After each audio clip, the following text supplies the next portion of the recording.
I have immense pleasure to welcome our chief guest and our beloved alumnus, Mr. R.B. Krishna Ramakrishna Rao sir, PPA, CSO and QMR, as well as company advisor of Triton Global Maritime and Indolits Marine Offshore Indonesia.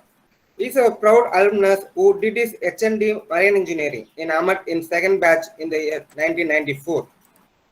In 1996, he completed a higher national diploma in engineering from Glasgow College of Nautical Studies, UK, with first class. In 2001, he did his BSc from Osmania University.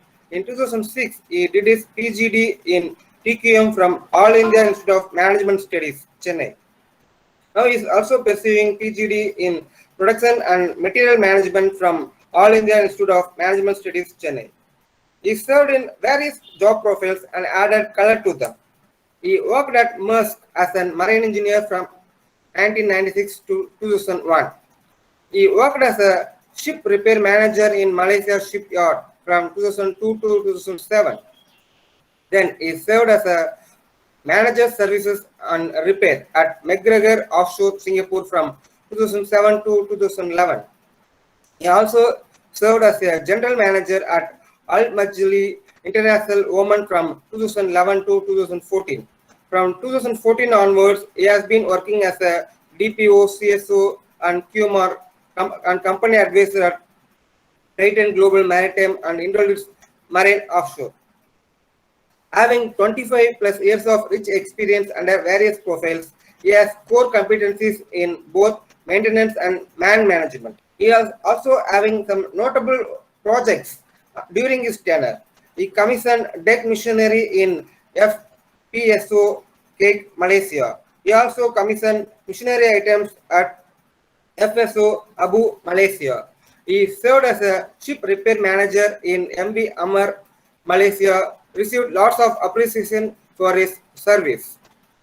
At Maersk Nautilus, Singapore, he worked in main engine scavenge drain pipe. He gave a suggestion which was also appreciated and recommended in maintenance work. With this short introduction, I'd like to call upon our chief guest, Mr. Ramakrishna Rao sir, to render his speech. Welcome, sir. Thank you very much. Good morning, Mr. Bhupati sir, and Muthu Bhaskaran sir, and all the others. And thank you for giving me this opportunity for participating in this program. I am R.B. Ramakrishna Rao, like Mr. Muthu Bhaskaran sir has already mentioned and introduced me already. So it's been a privilege for me to stay in front of you all now today to give my way of presentation to see how it is going on. So welcome all. So let us try to share our thoughts. As you all know that I am from 1993 batch, second batch of AMET. And you all must be feeling like whoever the students today are should be very lucky to be the participants. And today the topic which they have given to me is like ship management and repairs. This is the most important topic. You know why? Because any business person, they need to have any uninterrupted business for sailing of the ship non-stop to have a continuous, like a profit for the owners and everything. So for that, what we do have, so what we need is like a proper ship with a good maintenance and with a good way of working skill and good competent engineers. And this competent engineer part, like Amit is taking care of it. So other thing is in your hand, like how good engineer you're going to be on board the ship and supporting to the owner. Like maintaining a ship is a prolonged process that ensures to keep the vessel in a excellent condition. Actually, this is the main part. Actually, okay. So we need to support the ship owners. So now let us go to the presentation part. So I will try to give the presentation for the in the PowerPoint. Okay, sir. So now let us start the presentation for ship maintenance and repair. So, next slide, sir.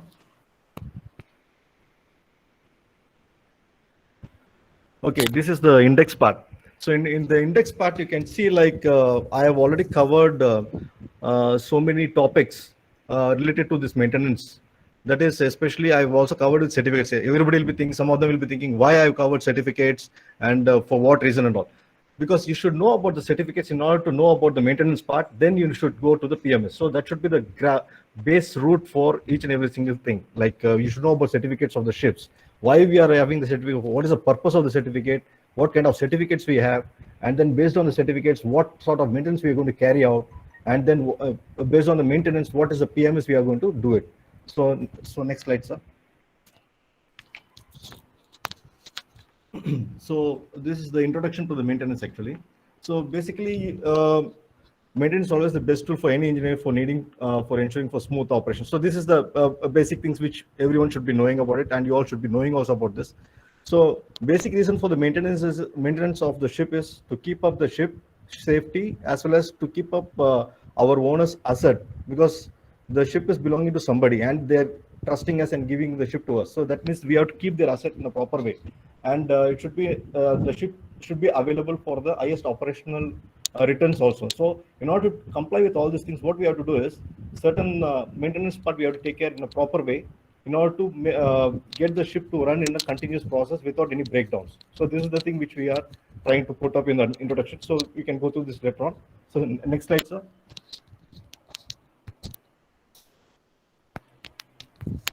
Okay. So in order to know the maintenance, the importance of the ship maintenance. So it is so important for us to know. Previously, I was telling you about the certificates. Why we should know the certificate? Which certificate makes the ship seaworthy, and available. Which certificate should be available on board, and what is the purpose of the certificates? So the certificates part should be for all the staff in general should be known about it, and especially the master in particular. So they should be monitoring the certificate and its expiry dates and everything, and they should be able to, when the due date is coming for the expiry date of the certificate, you should be able to tell to the our shore personnel to renew the certificate. So then this when we know this, we would know that taking a ship to sea without any of this certificate can have a drastic implications, because basically the ship certificates are needed for the international trading purpose. So next slide, sir. So why is it so important to know about statutory and mandatory certificates? So in certificates, we have statutory and mandatory certificate. So in statutory certificates and mandatory certificates are two different. It is not something very different and all for those. Normally, like for example, now when you are studying BE Marine Engineering, so you need to have a certificate in order to get qualified to get for any job. So same thing, when the vessel is getting completed its construction, how it is going to get a certificate, and this has got a statutory and mandatory certificate. So next slide, sir. Okay, here I've given you what is the meaning of the statutory certificate and mandatory certificate. Statutory certificate are required by law, basically by law in the sense whichever the country, like for example, if it is from India, the ship should be registered in India. It's called flag state. We used to call the flag of the ship. So the only law a ship need to follow is laws of the country where it is registered. So this is the important thing for statutory certificate. For mandatory certificate are not required by the law, but are mandatory by international trading purpose. It is actually for. So mandatory certificate is for trading purpose. For the statutory certificate, you have to comply to it as per that particular country's law. So next slide, sir. Okay, so in statutory certificate, we can come across so many different types. Like for example, certificate of classification. So certificate of classification, it is clearly mentioned over there itself. Like for example, classification of societies. You can go through this, but I'll give you the small brief about it. There are so many classes are there. Like for example, BV, Lloyds, DNV, RINA, IRS, so BKI in Indonesia. So many things are there. So many classes are there. So they do the inspection of the ship engines, pumps, and other onboard machinery after construction of a ship or other marine structure concludes the classification society. So based on that, they will confirm the ship in meeting maintenance and safety standards, and they will issue the certificate upon inspection. So this is the certificate of classification. So next, sir. So then comes to the flag state regulation. Flag state regulation, local laws and international convention require initial and periodic inspection of ships. The vessel must take its survey and inspection records available to charters and insurance companies. So, and they may be necessary for port. For example, flag state registration is basically like when we are having this particular certificate, the insurance people require this because flag state is something like you're registering your car, and you need to have some certain registration document, and then you can able to insure. So same thing goes to the vessel also. So there's nothing much difference, but in vessel we have some other procedures will be carried out. Next step, next step. Okay, next step. This is our classification. Okay. Basically, when you see, we cannot neglect either classification society rules or statutory regulatory rules. So both of them combined together to provide a certificate for the ship recognized by international standards for ship safety and marine pollution prevention. So this is the concept of having a certificate. So next, sir.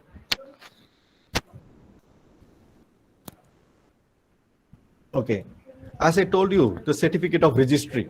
So as I told you, that registry is very important. That is a very self-explanatory. Whereas other certificates such as SOLAS certificate is there. SOLAS certificate means what?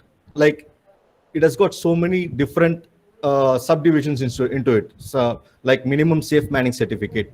There are so many different kinds of ships. Like for example, tankers, containers, bulk carriers, crew boat, and anchor handling vessels, AHTS, accommodation barges. So every different vessel has got a different sort of requirement for crew.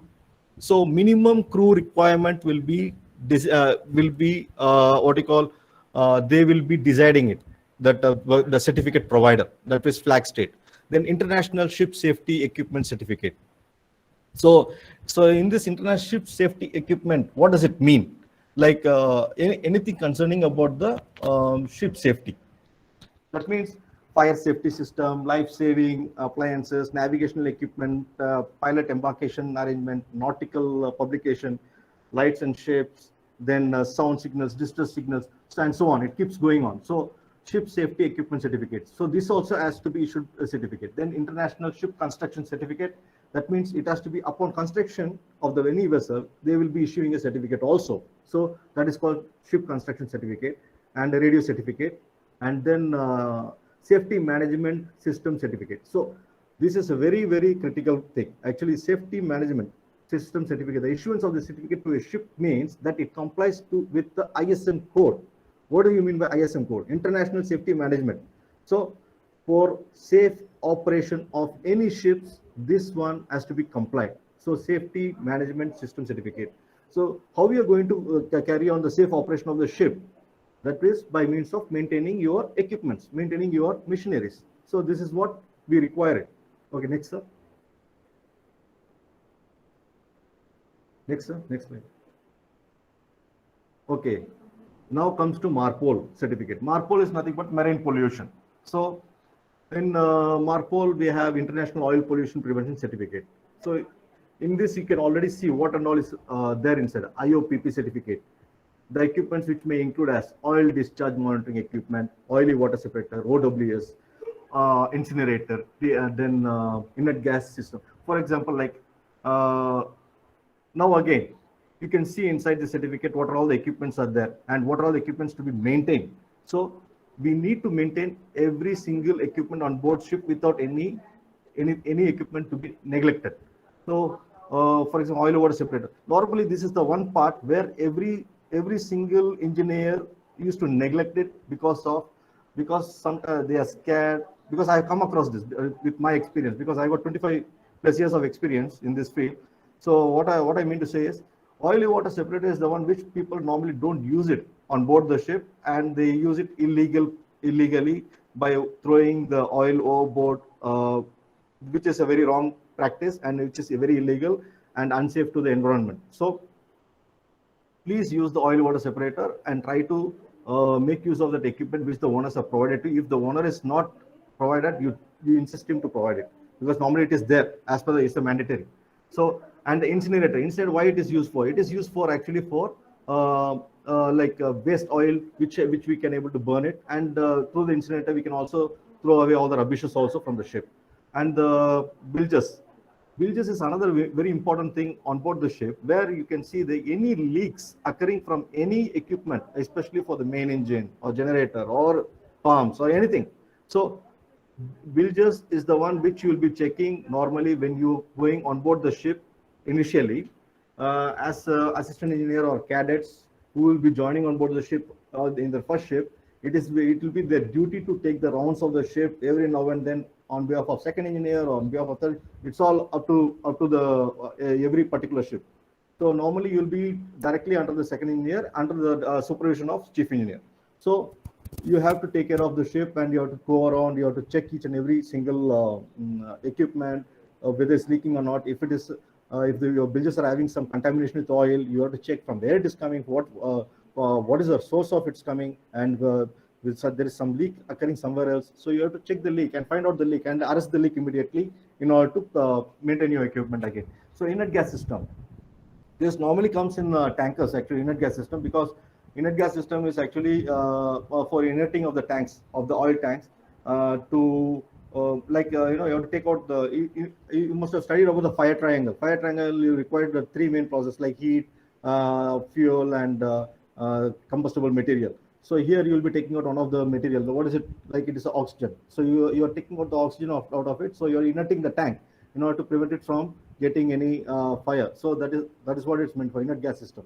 So there also we used this boiler uptake. So from the main engine exhaust, we used to take the exhaust, whereas the boiler uptake will be going to the scrubber. From the scrubber, it is going to the tankers, oil tanks, where we can able to inert the tanks of oil storage on the deck. So this is the purpose of the inert gas system. Here also, you have to be very careful. So next, sir. So International Sewage Pollution Prevention Certificate. So this certificate is basically for, again, cannot throw any sewage on board the overboard the ship. So sewage holding tank and its capacity will be there, or sewage treatment plant will be there, where you have to monitor it and you have to maintain it also. That is the duty of an engineer also at the same time.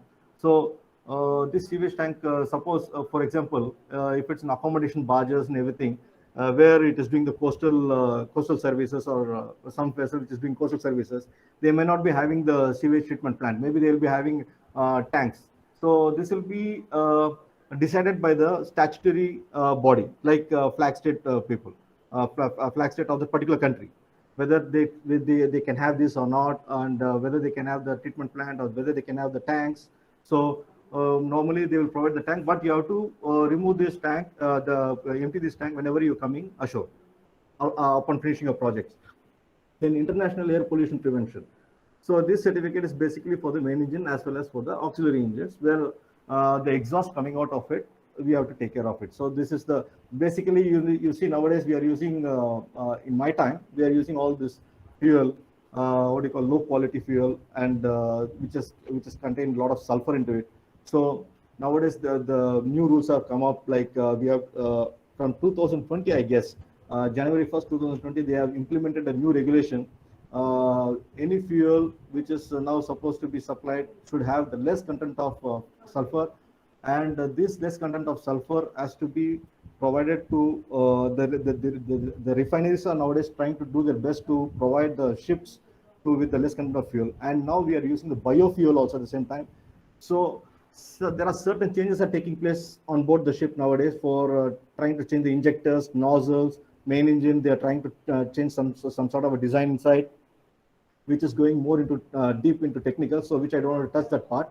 But I would like to tell you in brief, the fuel is very, very important part. Nowadays, it's playing a very important part. So we have to see the less sulfur fuel for using the in order to avoid the air pollution. Okay, next one, International Anti-Fouling System. So anti-fouling system is nothing but you have to, like, the ship sites. Normally when it is a standard for a very long time, if you say like when there is no project, if the ship is anchored and if the ship is not doesn't have any movement at all, So naturally, you'll have some sort of a marine growth. So that is, it has to be prevented. So this is where the anti-fouling comes into act. So this is the anti-fouling certificate. The next one. So international load line certificate. So this is mostly touching with the deck people, but at the same time, here also the points what you have to know about it is like the assignment of free board depends upon the lots of factors. These are the factors that contributes to the reserve buoyancy of the ship. Some of these factors include air pipes and ballast tanks, water tightness of the watertight doors, mast houses, storeroom on deck, drain plugs of the watertight compartments such as mast houses. So these are the things. Apart from this, during the bunkering, you have got the say walls which has got the plugs also. So these are all the things also you have to take care of it, because during bunkering you should not let any oil to come out of the ship, and you have to take care of so many safety procedures has to be taken care during bunkering, which is carried out on board on the deck. Okay, next one.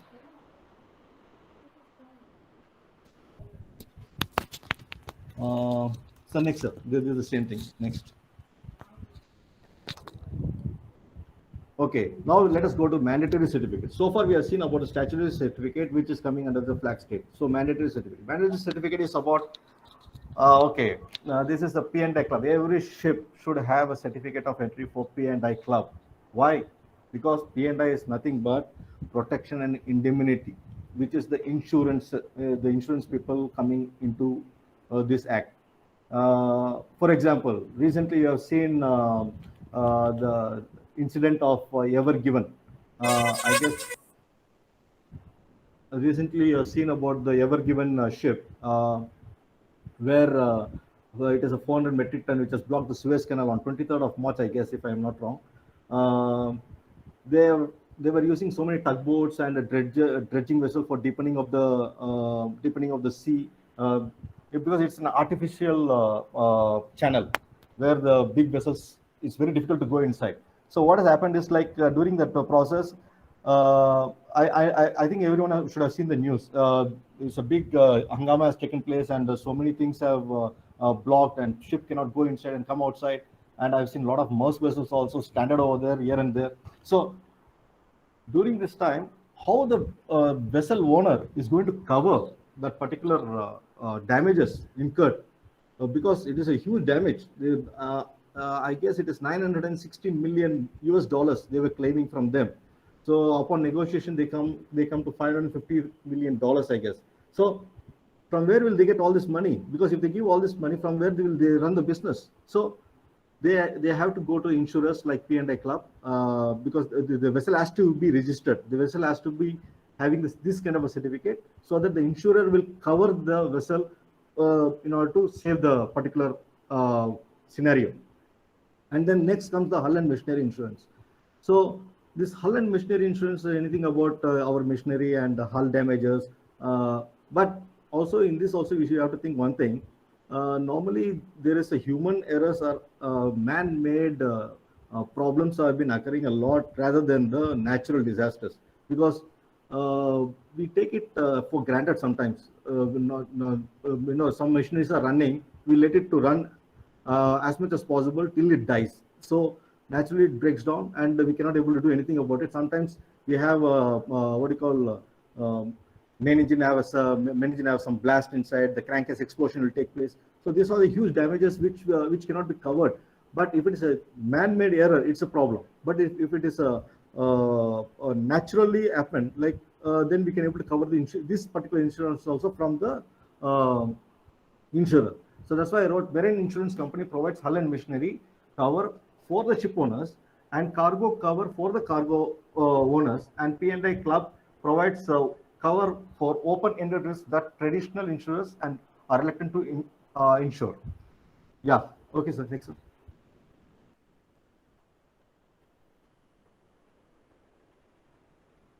Okay. So this is the only a sample for all the certificates, how we are maintaining on board the ship, because this is the list of certificates. This is one of my vessel actually, which I'm trying to show you this. So normally what we see in this is like certificate title, issuing authority, certificate number, issuing date and expiry date. So we have to see the expiry date of this particular certificate, and based on the expiry date, we have to inform to the company before 1 month or 2 months before it's getting expired, and then we have to renew this certificate. And for renewing this certificate also, we have to do the, suppose if it is involving with the machinery, or if it is involving with the main engine, boiler, or some sort of an inspection. So we have to keep it properly maintained. So the surveyor will come and inspect, and based on this inspection, if he's satisfied, then he will try to provide the certificate for another 3 years time or 5 years time. So one thing we should remember, none of the certificates are permanent except for ship registry certificate. Every certificate has to be renewed based on the requirement, because if they give you for like for example, if they give you for the certificate for lifelong, then nobody will try to take care of the machine, and there's a lot of disaster will take place, and so many accidents will be taking place in the middle of the sea. So for this, to avoid all these things, these certificates will have the valid dates where the inspection body will come. Maybe the class and flag, they both will combine together. In this case, class will be the important person, like class means BV class, Lloyd's, DNV, IRS, so something like that. Then the third party inspection, something like Noble Denton, Nautilus Shipping. So these are all the third party inspectors. So they will also come and check our vessel for how we are keeping up the missions. So next sir. Next sir, this all certificates, list of certificates. Next sir. Okay, until now I covered the certificate. If anyone has got any doubts, if you want to ask me anything, you can ask me now. So then otherwise I can proceed. So as of now, the certificates are clear, sir? Sir, the certificates, sir, we have to study or after the how to get these certificates, sir? My question. No, this certificates, we no need to get it, ma'am. Actually, these certificates are issued from the owners itself, because it's a owner's responsibility upon completion of the construction of the vessel. So it is mandatory for us to know about we should have the knowledge of the certificate in order to carry out the maintenance of the ship, because everything is interlinked. There is nothing called like maintenance we are doing separately and certificate we get separate. Not like that. We get the certificate based on the maintenance we carry out on board the ship. Every single equipment has got the maintenance. So it is the owner's responsibility to get the certificate. Yes, sir. I think your subject is in depth and very eye-opening for our cadets to recollect what we have studied in our regular curriculum. And in depth, you have collected all the data and you have just made it step by step. That's something very great, sir. Thank you. Go ahead, sir. Go ahead. Pleasure.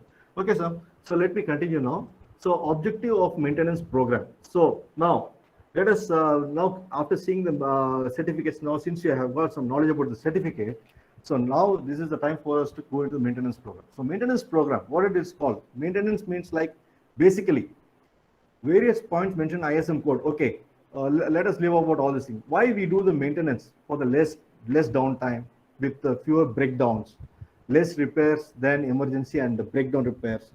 So next, sir. Lower repair cost for simple repair, less spoilage, less standby equipment needed, identification of items with high maintenance cost leading to investigation and correction of causes with misapplication, operator abuse. So everyone should note this point, operator abuse. So we have to be on the toes. So when we go on the vessel, first thing what we have to think is, it is our house after the house.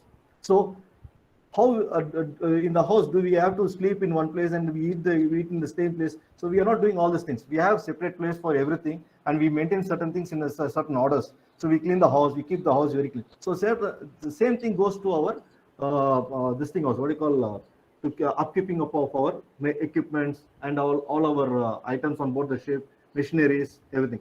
So shift from inefficient breakdown maintenance to less costly scheduled maintenance and better work control, better spare parts control, leading to minimum inventory. Okay, in the spare parts, there are in my company, I have seen many crew requesting me for so many spares. So I don't want to give them all the spares every now and then. Why? Because I want them to keep up the proper inventory and proper maintenance schedule so that they are taking care of the machine in a proper way. Not like just we are giving the new spares, they are using new spares and not taking care of it and then breaking it, and again they are requesting for something. So basically the maintenance, we are trying to save the cost for the company by any means.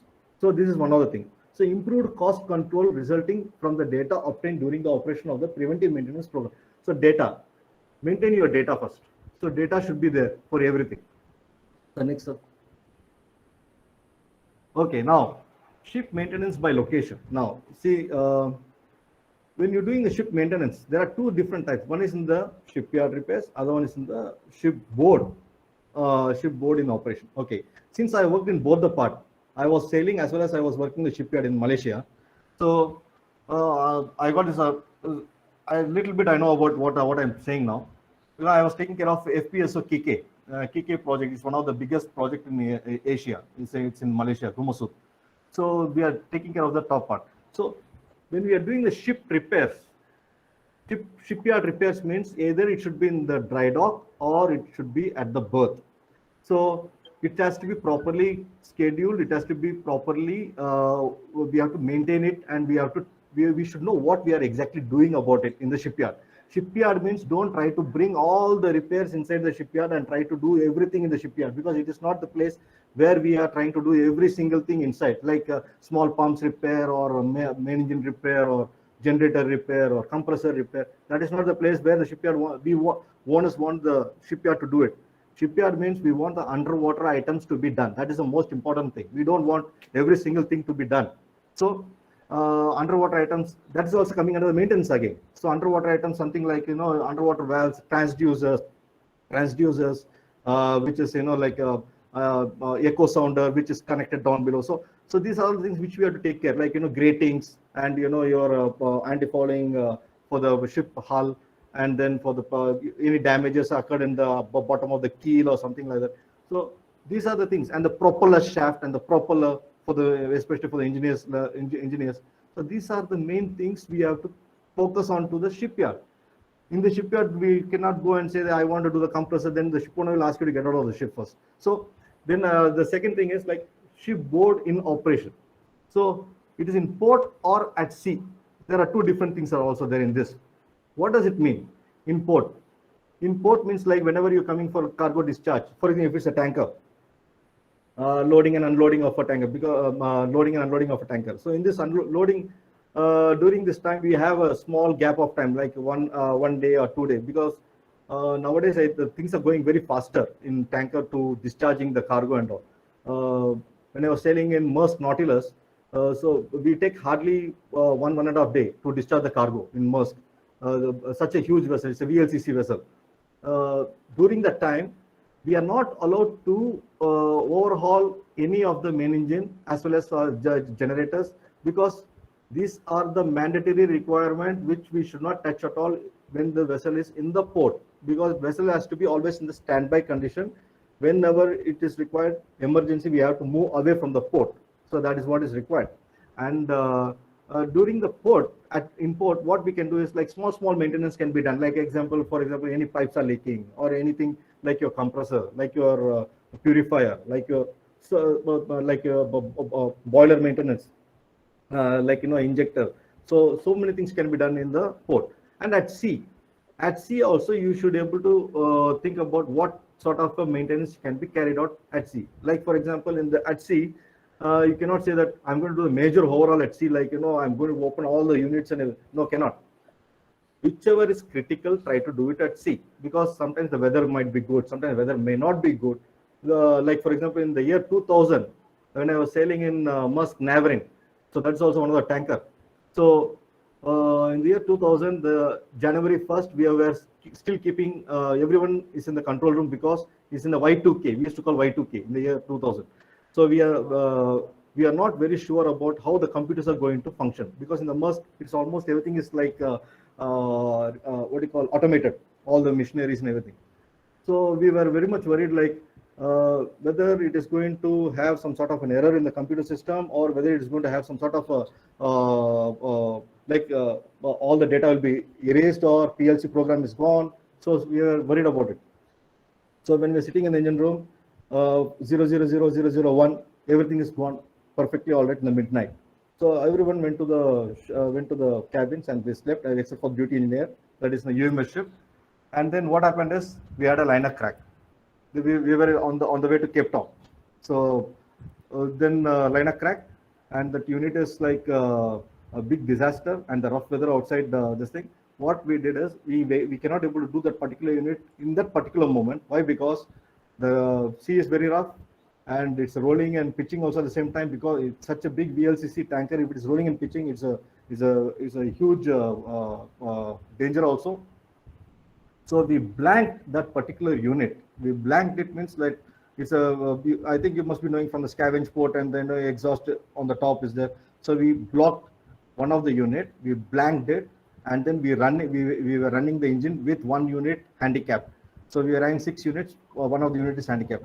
But the timing is, yes, the timing of the engine is gone already. But still, we have to reach another port safely so that we can carry out this particular job. Rather than we are doing some sort of a disaster in the middle of this. So these are the plannings you have to do before you are carrying out any sort of a maintenance in the sea, at sea. The next one. Okay, types of maintenance. So types of maintenance normally, I think as a 4th year student, you people must have come across planned maintenance and corrective maintenance, predictive maintenance, everything. Okay. So here we have planned and unplanned maintenance. So planned maintenance, something like preventive and predictive. And unplanned maintenance is like corrective maintenance, which I will not like it, and normally nobody will like it. But nowadays people are doing this only nowadays. Like corrective maintenance. After damage occurs, people are doing the job on board the ship. Okay. So next. How maintenance work is done on board a ship. So this is what we look like when the breakdown takes place. Why? It's already the breakdown is in a very disaster condition and we don't know what to do next. And now we are thinking what has to be done to avoid this breakdown. So enter, sir. Okay. Allows the equipment to operate until it fails before it is repaired or replaced. Although this type requires little planning, its drawback make unacceptable. No, unacceptable for everyone actually. All work is done on an emergency basis, which results in inefficient employment of competent engineer and in excessive downtime. So we are wastage of time and incompetent of the engineer. So these are all the things comes working onto it. And literally what's happening is every single individual on board the ship has got his duties and responsibilities. Like for example, 4th engineer has got his purifiers, compressors, a 3rd engineer has got his generators, 2nd engineer has got his main engine, chief engineer is overall in charge of the ship for everything. So you cannot expect the chief engineer to come and have a look at each and everything, to keep on poking his nose in every single thing. So 2nd engineer should take responsibility and 3rd engineer should take his own responsibility. Everyone has to take their responsibility to look after their equipment. Anyone's equipment damaging is also a headache for all other engineers also at the same time. So this is a bad remarks for the, especially for the chief engineer, because as a chief engineer, he is taking the responsibility for other engineers also. Next, sir. Preventive maintenance. So this is what has been done. So enter, sir. Okay. The goal is to prevent the breakdown and extend operating time by means of scheduled inspection and periodic overhauling of equipment. So it achieves this, but does not reduce cost. Recently, its popularity has waned because of skyrocketing cost. Okay, preventive maintenance is the normally, it's been carried out, normally followed by every single ship owners. But I can tell you one incident about in my company. Now, what we are doing is, like we have a boiler. In the boiler, we have a safety valve. Safety valve in the sense it is due for inspection normally, because this boiler is about 30 bar pressure. So for running of the turbines. So normally any boiler operating at this kind of a pressure, the safety valve also should be lifted in that kind of a pressure. Actually, it should be more than that. So the inspection date is due. So I was doing this inspection when I was sailing as a 2nd engineer. So I was doing this inspection for a very quite some time. Then the surveyor was coming on board again for inspection of the safety valve again. My problem was the safety valve, whenever you do the testing for every single time, it will not work as before after testing, because it will definitely leak, because that is the nature of it. You're lifting the safety the valve at that particular pressure. Inside all this, the safety arrangement, everything is gone already, and the surveyors very happily will give the certificate that okay, so tested and giving you certificate. But you should be confident also when you're talking about this, because what I've asked surveyors, now I don't want to do this particular testing.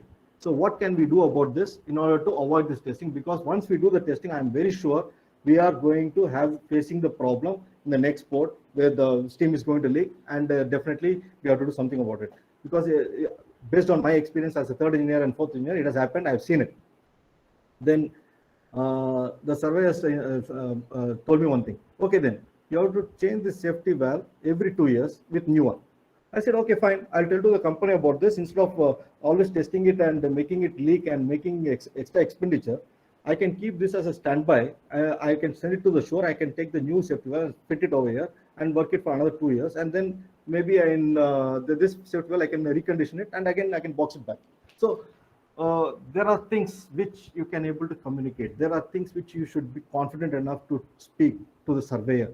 So surveyors and inspectors are not terror, or are not somebody who's like a policeman who's trying to find the fault. They are there for you to help. They are there for you because they're also same like us. So they're also the basic background of marine engineering, or Dexter, they have nautical science. So they are having some basic background, but they are just strictly following based on the manuals and based on the instruction book, based on the SOPs. So safe operating procedure. So we have to go out of the way sometimes, out of the way to make some point, to get to know what is right, what is not right, why it is happening like this. And all these manuals, whichever we are following, what is happening is this has been predicted 30 years before. Like some damages would have caused during 30 years before. Immediately they will come out with one thing saying, okay, from now on we have to take care of this particular item every 3 months, every 6 months, every 1 year, something like that. But what has happened is it has happened 30 years before, but after that it has been running properly, that particular equipment. So we should know certain things where we have to monitor continuously certain items, which items can be monitored, which items can be will let run for little bit prolonged time, so that we can able to extend our maintenance part. So after extending the maintenance part, so that we can able to reduce the cost, and we can able to prolong the machinery running hours at the same time, and then we can able to do the overall. So this kind of a thing will have a mutual understanding and mutual benefit, and also better profit for our owners also at the same time. So next, sir. So this is the predictive maintenance. Predictive maintenance is something which is combined of both preventive as well as for the corrective maintenance. So like what I said, get the data and to extend your running hours, and whichever the equipment can be run for a little bit more time can be extended, and then later on you can able to plan for your maintenance schedule. So next, sir. Okay. These are the examples of the routine maintenance on board the ship. Like this is a simple thing like lubricating, cleaning or adjusting machinery, inspecting equipment to ensure proper operation and safety, replacing parts that show deterioration, and next, sir. Checking, testing and maintaining safety equipment such as safety barriers, fire extinguishers or alarm system. So all these things are under maintenance, which every single student after passing out from the AMET, they will be doing all these things. So please focus. This is very important for you. Okay, next one. How to identify faulty machinery on board ships. Okay, so these are a few tips which I'm giving to you guys. So just have a look at it. Any machinery, it will not just like that will go into fault. It will have some sort of an indication before it is going to get into faulty nature. So it will check the sound of its abnormal sound. Check like some sort of a vibration, some sort of a knocking sound in the main engine, or any sounds which you can feel it. Smell means like, anything which is apart from normal smell, like, you can smell fuel, you can smell some sort of smoke. So these are the things. High vibration, leakages, smoke, abnormal parameter, alarm. Observing problem is in connected system, changes in amperage is in electrical. So knowing your machinery inside out. So this thing will come based on the experience, but based on the experience means how the experience comes based on the people working hard from the initial stages. So start working hard in the initial stages, get your system right, get everything is right, and follow your senior engineers in a proper way, and get to know all these parameters, get to know all this what you call faulty indications by experience. So that means you can able to work very easily. Next, sir.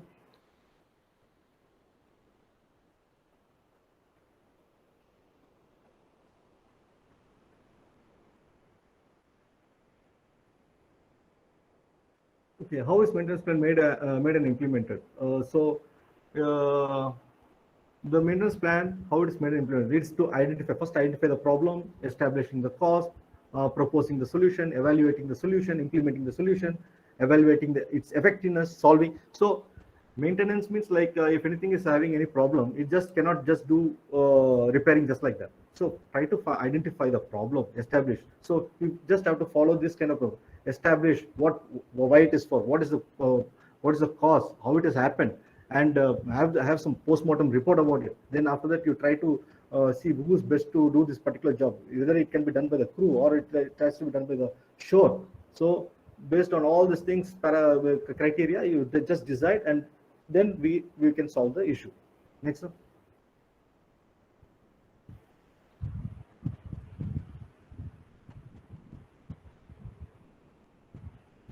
Okay, maintenance and energy efficiency. So I will try to go a little bit faster in this. So this one is hull and propeller cleaning. Like energy efficiency is very important for the vessel. For like for example, hull and propeller cleaning. So like marine growth, we should prevent marine growth from growing up in the sides of the hull and the propeller for having the good speed of the vessel and everything. So then the engine adjustment and tuning. So proper way of adjustment of engines, because normally the engines which is running frequent maintenance and action for various, because we need frequently to do all these things in order to make the engine working in a good condition. Next, sir.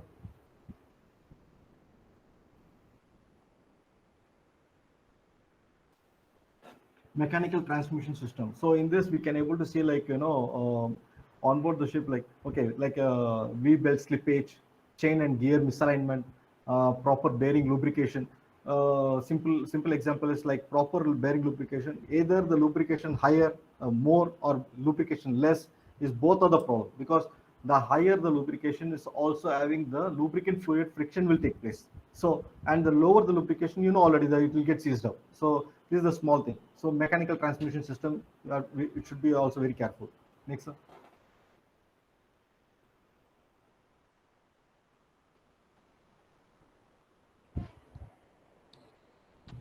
Electrical system. So in the electrical system, unlike mechanical system, the energy losses in the electrical system also been infused.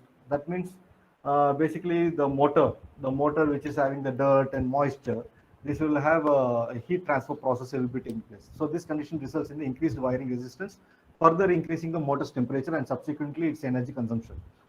So this could also lead to yearly failures as compared to better maintained electric motor. So for electric motors, improper or insufficient maintenance of the mechanical transmission system will also increase the amount of energy required by the motor to drive the system. So any electrical system, please try to take care of it in such a way that it also doesn't break down. Next.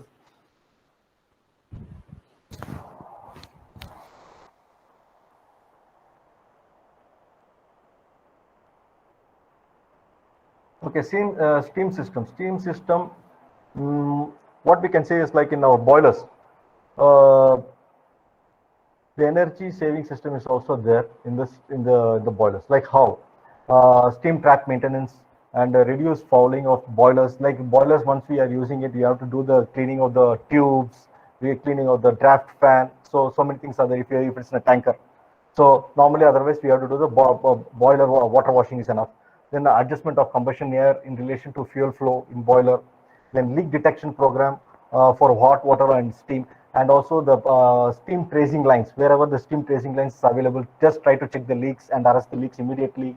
And end use steam optimization via improved cleaning of the heat transfer surfaces, etc. So every single thing, insulation inspection program to reduce. So we should see the properly insulated also at the same time. So this is for the steam system. Next, sir.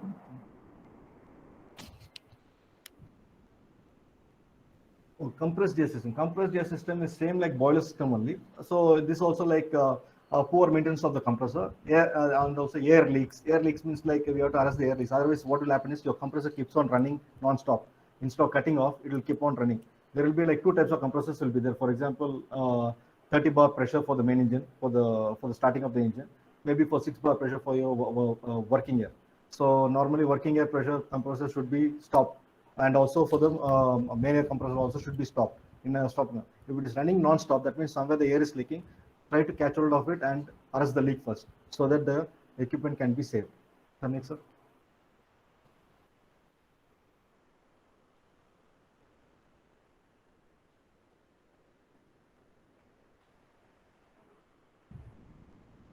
Okay, PMS. Okay, this is the planned maintenance schedule. So now we have completed with certification, we are completed with the maintenance. Now with the maintenance, we are coming to the PMS. This is called planned maintenance schedule. Planned maintenance schedule means to be PMS to be adapted to various weather conditions, and a flexible plan to be used by upset by flexible plan not to be upset by change of cargo. So like for example, whatever the cargo it might be, the planning for the maintenance schedule cannot be changed. It has to be the same. And also for consider length of voyages, routes and trades. For example, your voyage is very long. You can able to plan according to the voyage, what sort of maintenance you're going to carry out. If it is going to be the decarb, if it is going to be generator overhaul, major overhaul, or maybe purifier, compressor, boiler cleaning, whatever it is. So you have to plan accordingly based on the routes and trades. And if you are going to Malacca Strait, if you're going to Suez Canal like this, you cannot do this kind of any sort of maintenance over there, because you need everything to be running in a good condition. So integrated training is required. Every PMS, when you're following the PMS, training is required for every single crew for how to carry out this PMS. Planned constructed such that the machinery or equipment is ready for annual or 5-yearly inspection or testing. Dry dock and repair periods to be integrated. So dry dock and repair periods to be integrated. Availability of equipment and spares for breakdown maintenance. So equipment has to be available, and spares also need to be available at the time of once you use the spare, immediately request for the spare to keep it as a standby and maintain the particular equipment which you have overall by using new spare, by not letting your repetition of requesting the spares again and again and again to the company. Next, sir. Okay, PMS to incorporate manufacturer's advice and also any maintenance log as per manufacturers to be filled up. Provision to spare parts replacement due to wear and tear. A method should be in place for ordering spares as soon as the replacement items are issued. Efficient recording. Okay, so what it means is like there should be a proper ROB to be maintained. Remaining on board. ROB means remaining on board, whatever, like from the fuel, from the spare parts, whatever it is, there should be an ROB. So you have to have this kind of ROB every month. You should be able to update every spare parts and everything in order to request for the company. So then apart from this, you have to record all this data updated, because this is not for you. The man who is going to come and sign on, he needs that in order to take over from you. So signing off and signing on. So these all the things are very important. Recording data is like a Bible for you. The next one.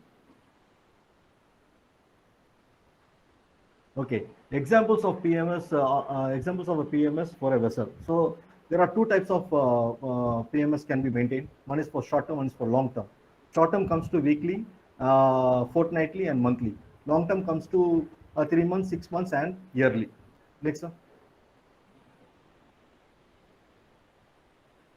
Okay, this is a self-explanatory one. For weekly inspection and greasing, we have winches, windlass, door hinges, mast, ventilation, etc.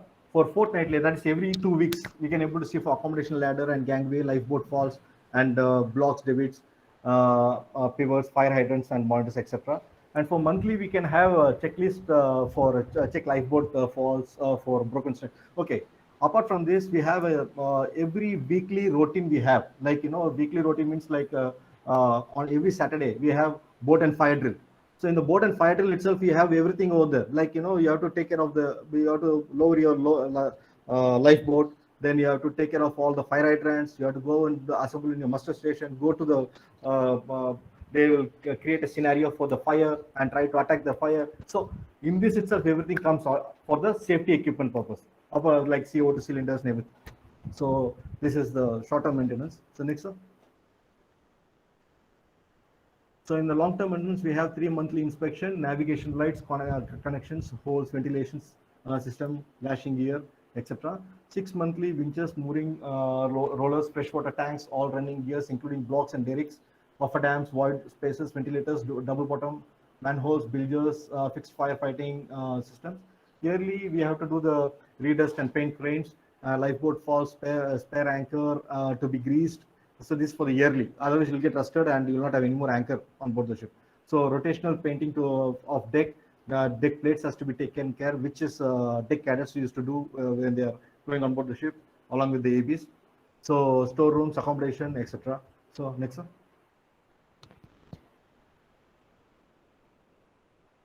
Then operational maintenance whenever necessary. So most of the things in this is coming to the dry docking purposes only, actually, like anchor cable marking. So it is not required when you're sailing or not. When doing the docking, when you're docking, you can do it. Then mooring rope changed end to end. End to end. This is also doing done in the dry docking at the same time. But if it is necessary on board the ship, you have to do it. You have to do it, because sometimes I've seen mooring ropes getting cut off during the. I'm working in the offshore. One of our accommodation barges, what happened is like one of the winches, it has given away with the wire and everything. So we have to do in situ. That means in the sea, we have to do everything end-to-end changes for the mooring rope, and then we have to secure back to the platform again. So for the oil rigs. So this is one other thing. Okay, pilot ladder and hoist, FFA to be tested before entering port, cargo securing arrangement, cargo gear and hatch closing arrangement. I'm not focusing only on the cargo ships, but also for the tankers. Means it has got its own way of doing, like crude oil washing system for every tanks. It is there. So like for containers, they have the lashing also is there for containers. So then after that, hydraulic oil in cargo gear or hatch cover system. Next, sir. Okay, this is the sample PMS data of a vessel. So normally this is followed in our company now at the moment. It's a sample only. All the equipments will be listed, or all the components. With the components, this is for 1 month. So this report I'll be getting every month for me to check what they have done on board the ship. And sometimes they might be bullshitting also. Before that, I have to do my inspection on board the ship, and then try to find out everything is running in a proper condition or not based on my inspection. So there, all the running hours will be coming. Total running hours will be there, and which is due for monthly overall or weekly overall or periodic or all these things, maintenance. Next, sir.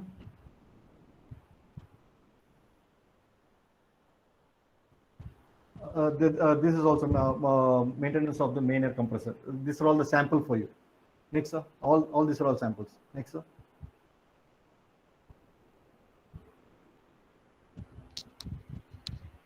Main air compressor number 2. Next, sir.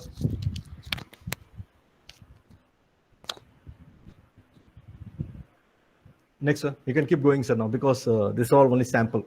Maintenance of working air compressor.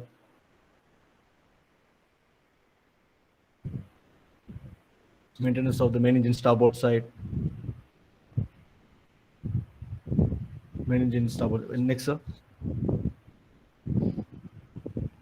Main engine port side.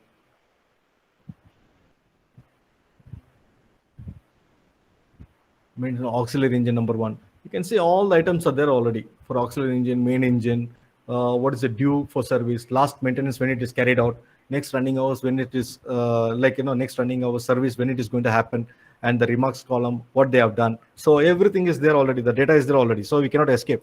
So if somebody bullshits it, like, like telling that we have already done it, and tomorrow if any fault comes, so then we can ask based on this report, last time we have done it, why it has happened again. So they have to come out with an answer for it. So all the reports should be followed in a very careful manner. Next, sir. See water cooler, this for the maintenance. Okay, next, sir. Okay, so I think that's it. Thank you very much, and wishing you all the best for future endeavors. And I hope you all must have got something from here. And if you have any doubts, you can ask me, and I'll be leaving this presentation to Mr. Muthu Bhaskaran, sir. So I think if you want, you can take it also.